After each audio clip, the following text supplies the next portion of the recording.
呢一日嚟到葡萄牙最尾站就係波多 Porto， 由我住嘅酒店去到呢一個 Porto Trindade 呢個 Metro 站呢，大概5分鐘。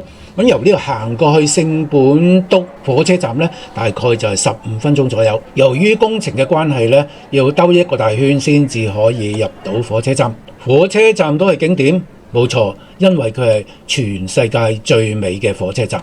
咁波多嘅聖本篤火車站又靚喺邊度呢？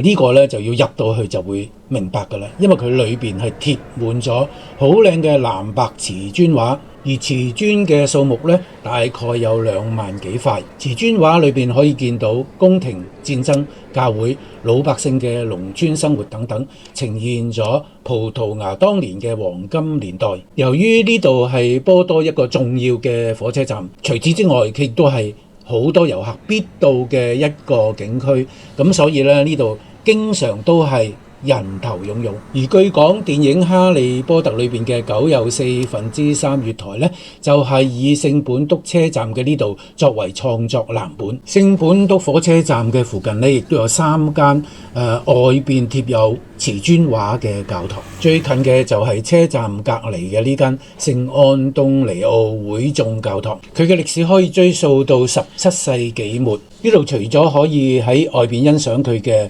精美瓷磚畫之外，有時間可以好似我咁入去參觀一下。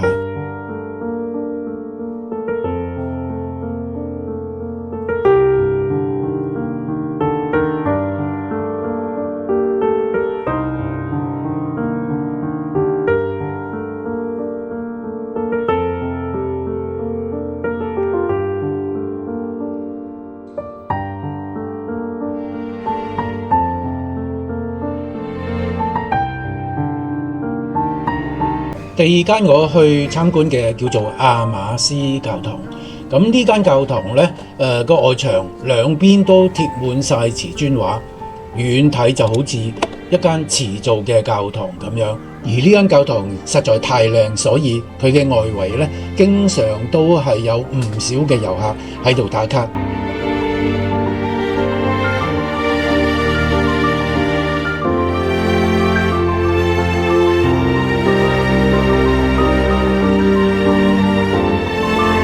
最後呢間就係名氣比較細嘅聖伊爾德豐索教堂，咁喺車站行過去呢，大概都係10零分鐘嘅啫。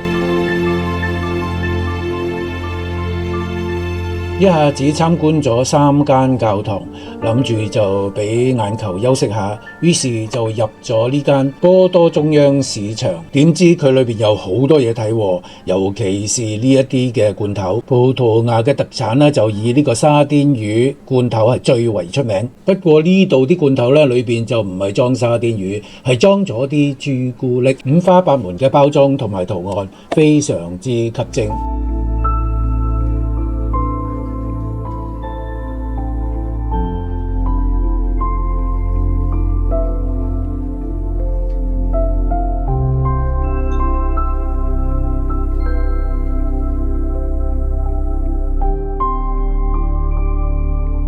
市場嘅上層呢，就有一個展覽迴廊，放咗一個好大嘅沙甸魚罐頭模型俾大家打卡。呢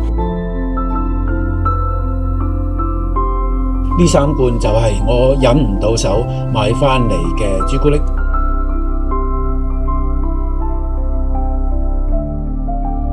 市場嘅出口就擺咗一部鋼琴，有人又忍唔住手喺度表演一番啦。